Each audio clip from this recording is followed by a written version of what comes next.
স্বাগতম আজকের বাংলা নিউজে। শুরুতে দেখবেন সংবাদ শিরোনাম, এরপরে দেখবেন সম্পূর্ণরূপে বিস্তারিত। আওয়ামী লীগ ফিরলে সমন্বয়ক এনসিপিরা পালানোর পথ পাবে না, বললেন সজীব ওয়াজেদ জয়।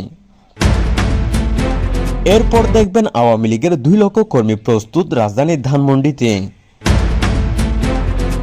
বরিশালে আওয়ামী লীগ বিএনপি জামায়াত 3 পক্ষের ব্যাপক গুরুতর সংঘর্ষ, আহত 15। এরপর দেখবেন আওয়ামী লীগ ছাড়া অন্য কোনো দল বাংলাদেশে 2 বছরের বেশি টিকে থাকতে পারবে না, বললেন সোহেল তাজ। জামাত কোনোদিন রাষ্ট্রীয় ক্ষমতায় আসতে পারবে না, কারণ তারা রাজাকার, বললেন রুহুল কবির রিজভী। এরপর দেখবেন হবিগঞ্জে এক চাঁদাবাজকে গণপিটুনি দিয়ে হত্যা করল এলাকাবাসী। এবং সর্বশেষ দেখবেন 48 ঘন্টার মধ্যে দেশে ঢুকবে শেখ হাসিনা। এতক্ষণ শুনলেন সংবাদ শিরোনাম, এবারে দেখবেন সম্পূর্ণরূপে বিস্তারিত। আওয়ামী লীগ ছাড়া অন্য কোনো দল বাংলাদেশে 2 বছরের বেশি টিকে থাকতে পারবে না, বললেন সোহেল তাজ। আওয়ামী লীগ নিষিদ্ধ হয়েছে তো কি হয়েছে, তার একদিন ফিরবে। তাজউদ্দিন আহমেদের জ্যেষ্ঠ পুত্র, সাবেক স্বরাষ্ট্র প্রতিমন্ত্রী, মুক্তিযুদ্ধে চেতনার একজন সোচ্চার কণ্ঠস্বর এবং বর্তমান স্বতন্ত্রভাবে রাজনীতি করা সোহেল তাজ আজ ঢাকায় একটি বড় জনসভায় অত্যন্ত আবেগঘন, দৃঢ় এবং কঠোর ভাষায় বলেছেন, আওয়ামী লীগ ছাড়া অন্য কোনো দল বাংলাদেশে 2 বছরের বেশি টিকে থাকতে পারবে না। আওয়ামী লীগ শুধু একটা রাজনৈতিক দল নয়, এটা বাংলাদেশের স্বাধীনতার ভিত্তি, মুক্তিযুদ্ধের চেতনা, বঙ্গবন্ধু শেখ মুজিবুর রহমানের স্বপ্ন এবং দেশের অস্তিত্বের অবিচ্ছেদ্য অংশ।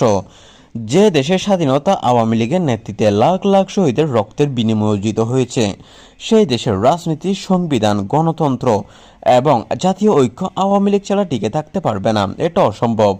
তিনি আরও বলেন, আওয়ামী লীগ নিষিদ্ধ হয়েছে তো কি হয়েছে, তার একদিন ফিরবে, কারণ এই দল জনগণের হৃদয়ে রয়ে গেছে এখনো। জনগণের শক্তিতে এই দল চিরকাল টিকে থাকবে। নিষেধাজ্ঞা দিয়ে দমন পীড়ন করে, মামলা হামলা করে আওয়ামী লীগকে শেষ করা যায় না। 1975-এর বঙ্গবন্ধুকে হত্যা করে যারা ভেবেছিল আওয়ামী লীগ শেষ হয়ে যাবে, তারা ভুল করেছিল। আজ যারা নিষিদ্ধ করে রেখেছে তারাও ভুল করছে। আওয়ামী লীগ জনগণের সঙ্গে আছে, জনগণের মধ্যে আছে। এটা কোনো দল নয়, এটা একটা চেতনা, আর চেতনাকে নিষিদ্ধ করা যায় না। সোহেল তাজ সতর্ক করে বলেন, যারা আওয়ামী লীগকে নিষিদ্ধ করে রেখেছে তারা দেশকে গণতান্ত্রিক ভারসাম্য নষ্ট করেছে। আওয়ামী লীগ বাদ দিলে দেশের পরিচয় অসম্পূর্ণ হয়ে পড়ে। যারা মনে করে আওয়ামী লীগ ছাড়া দেশ চলবে, তারা ভুল করেছে। 2 বছরের বেশিও কেউ টিকে থাকতে পারবে না। জনগণও চূড়ান্ত রায় দেবে। আওয়ামী লীগ ফিরে আসবে, এটা সময়ের ব্যাপার। এই বক্তব্য দেশের রাজনৈতিক অঙ্গনে, মুক্তিযুদ্ধের সংগঠনগুলোর মধ্যেও এবং সামাজিক যোগাযোগ মাধ্যমে অভূতপূর্ব আলোড়ন সৃষ্টি করেছে। আওয়ামী লীগ নেতাকর্মী ও সমর্থকরা এতে ব্যাপক উৎসাহিত হয়ে এবং বলেছেন যে সোহেল তাজ সত্যিকারের দেশপ্রেমের কথা বলেছেন। সামাজিক যোগাযোগ মাধ্যমে এই মন্তব্য দ্রুত ভাইরাল হয়েছে এবং হ্যাশট্যাগে চালু হয়েছে। অনেকে হ্যাশট্যাগ ইউজ করছেন যে আওয়ামী লীগ ফিরবে, হ্যাশট্যাগ সোহেল তাজের সত্য কথা এবং 2 বছরের বেশি সরকার টিকে থাকবে না। হাজার হাজার মানুষ এই বক্তব্য শেয়ার করেছেন এবং আওয়ামী লীগের প্রত্যাবর্তনের দাবি জানাচ্ছেন। অন্যদিকে অন্তর্বর্তী সরকারের সমর্থক এবং বিএনপির কিছু অংশ এই মন্তব্যকে রাজনৈতিক প্রতিহিংসামূলক এবং অযৌক্তিক বলে তীব্র সমালোচনা করেছেন। তারা বলেছেন যে আওয়ামী লীগের নিষেধাজ্ঞা রাষ্ট্রীয় স্বার্থে করা হয়েছে এবং এটাকে ফিরিয়ে আনার কোনো প্রশ্ন উঠে না। কিছু বিশ্লেষক মনে করছেন যে সোহেল তাজের এই বক্তব্য আওয়ামী লীগের পুনরুদ্ধারের আন্দোলনকে নতুন করে জাগিয়ে তুলতে পারে। এই বর্তমান সরকারের বিরুদ্ধে বড় ধরনের রাজনৈতিক চাপ তৈরি করতে পারে। সোহেল তাজের এই সাহসী, আবেগঘন এবং দৃঢ় বক্তব্য নির্বাচন পরবর্তী রাজনৈতিক সংকট আরও গভীর করে তুলেছে। অনেকে মনে করছেন যে এই ধরনের বক্তব্য গণতন্ত্রের মূল্যবোধ পুনরুদ্ধারের আন্দোলনকে নতুন করে জাগিয়ে তুলবে। অন্যদিকে জামাত কোনোদিন রাষ্ট্রীয় ক্ষমতায় আসতে পারবে না, বিএনপি নেতা রুহুল কবির রিজভী। অন্তত বিস্ফোরক, জোরালো, কঠোরতম দাবিতে রাজনৈতিক অঙ্গন পুরোপুরি উত্তপ্ত, তোলপাড় ও নতুন করে চরম বিতর্কের জন্ম। বিএনপি সিনিয়র যুগ্ম মহাসচিব রুহুল কবির রিজভী সরাসরি, অত্যন্ত জোরালো, আক্রমণাত্মক ও অপরিবর্তনীয় ভাষায় ঘোষণা করেছেন যে জামায়াত ইসলামী কোনোদিনও রাষ্ট্রীয় ক্ষমতায় আসতে পারবে না। তাদের ইতিহাস, মতাদর্শ, নারীর অধিকার বিরোধী অবস্থান, রাজাকার সমর্থক অভিযোগ, মুক্তিযুদ্ধের চেতনা বিরোধী কার্যকলাপ এবং জনগণের মধ্যে ব্যাপক অগ্রহণযোগ্যতার কারণে এটি সম্পূর্ণ অসম্ভব ও অকল্পনীয়। এই বিস্ফোরণ দাবি রাজনৈতিক মহলে পুরোপুরি উত্তপ্ত, তোলপাড় ও চরম আলোড়ন সৃষ্টি করেছে রুহুল কবির রিজভীর বক্তব্যে জামায়াতকে নারীর অধিকার ক্ষুণ্ণকারী, রাজাকার, সমর্থক, ধর্মীয় চরমপন্থী, রাজনৈতিকভাবে ছন্নবিচ্ছিন্ন দল হিসেবে চিহ্নিত করা হয়েছে। বিশেষ করে জামায়াত আমিরের সাম্প্রতিক সাক্ষাৎকারে নারীদের রাষ্ট্রপ্রধান হওয়ার অযোগ্যতা উল্লেখ প্রেক্ষিতে এতে বিএনপি জামায়াতের পুরনো জোটের অবিশ্বাসাংশ বর্তমান রাজনৈতিক সম্পর্ক ও ভবিষ্যৎ জোটের সম্ভাবনা নিয়ে গভীর প্রশ্ন ও সন্দেহ উঠেছে। জামায়াতের পক্ষ থেকে তাৎক্ষণিক তীব্র প্রতিবাদ, কঠোর খণ্ডন, পাল্টা অভিযোগ, মিথ্যা প্রচারণার অভিযোগ ও আইনি পদক্ষেপের হুমকি এসেছে।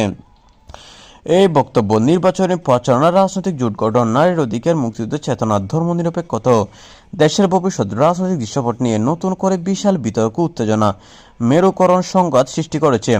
বিভিন্ন রাজনৈতিক দল, নারী সংগঠন, মুক্তিযুদ্ধের গ্রুপ, বুদ্ধিজীবী, সাংবাদিক ও সাধারণ মানুষের মধ্যে তীব্র সমালোচনা, সমর্থন, পাল্টাপাল্টি বক্তব্য, সোশ্যাল মিডিয়ায় ঝড় চলছে। দেশ জুড়ে এই ইস্যুতে আলোচনায় উত্তাপ উত্তেজনা চরমে পৌঁছেছে। এই বক্তব্যে সাম্প্রতিক ফেব্রুয়ারি-মার্চ 2026 সালে নির্বাচনী জনসভা, রাজনৈতিক সমাবেশ, সাক্ষাৎকারের প্রেক্ষিতে এসেছে, যা অত্যন্ত বিতর্কিত দলীয় প্রচারণার অংশ এবং জামায়াতের পক্ষ থেকে ভিত্তিহীন অপপ্রচার বলে খণ্ডন করা হয়েছে।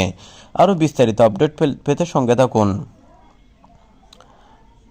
অপরদিকে হবিগঞ্জে চাঁদাবাজিকে কেন্দ্র করে এক চাঁদাবাজকে কুপিয়ে হত্যা করেছে এলাকাবাসী।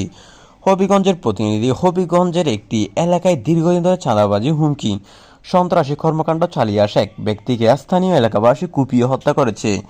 এই ঘটনা এলাকায় ব্যাপক চাঞ্চল্যকর পরিস্থিতি সৃষ্টি হয়েছে। পুলিশ স্থানীয় সূত্রে জানায়, নিহত ব্যক্তির নামে প্রকাশ্যে অনিচ্ছুক এলাকার বিভিন্ন ব্যবসায়ী ও সাধারণ মানুষের কাছ থেকে নিয়মিত চাঁদা আদায় করতেন। তার বিরুদ্ধে একাধিক অভিযোগ থাকলেও আইনশৃঙ্খলা বাহিনীর কঠোর অবস্থান না নেওয়া খুব বেড়েছিল। গতকাল রাত সময় আনুমানিক রাত 9টায় চাঁদা দাবি করতে গেলে এলাকাবাসীর সঙ্গে বাকবিতণ্ড হয়। এক পর্যায়ে উত্তেজিত জনতা ধারালো অস্ত্র দিয়ে তাকে এলো পাতাড়ি কুপিয়ে গুরুতর আহত করেছেন।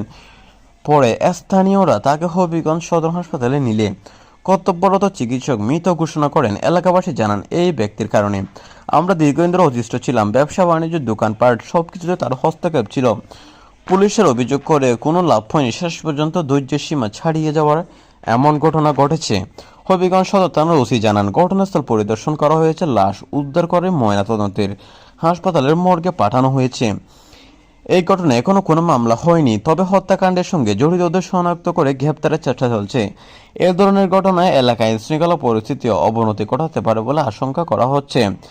স্থানীয়রা দাবি করছেন, চাঁদাবাজি ও সন্ত্রাসীদের বিরুদ্ধে কঠোর ব্যবস্থা নেওয়া না হলে এমন ঘটনা পুনরাবৃত্তি হতে পারে, যা বারবার পুরো দেশকে অস্থিতিশীল করে তুলবে।